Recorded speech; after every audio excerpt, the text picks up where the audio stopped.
ఏం బతుకు బతుకుతున్నారా కొంతమంది అయితే. అదేందో తెలుసా, సుఖానికి అడ్డొస్తుందని చెప్పేసి కన్న తల్లే తన బిడ్డను వాటర్ ట్యాంకులు వేసి చంపేసింది. 6 నెలల పసిపాపను ఒక వాటర్ ట్యాంకులు వేసి చంపేసింది. అంత దుర్మార్గురాలు. ఫ్రెండ్స్, ఇది ఎక్కడ జరిగిందంటే అల్వాల్లో జరిగింది.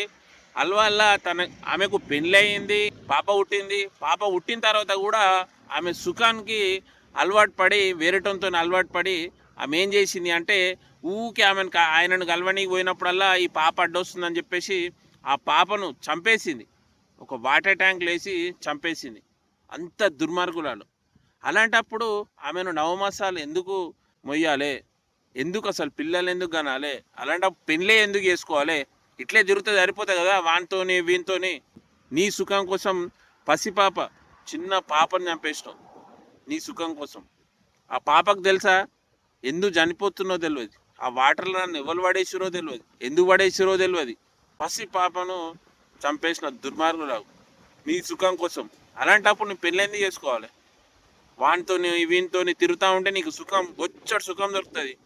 అలాంటప్పుడు పెళ్ళి ఎందుకు, మొగుడు ఎందుకు, పిల్లలు ఎందుకు? ఫ్రెండ్స్, ఇలాంటి క్యారెక్టర్ ఉన్న మనుషులకు ఎలాంటి శిక్ష విధించాలి? మీరే కామెంట్ చేయండి.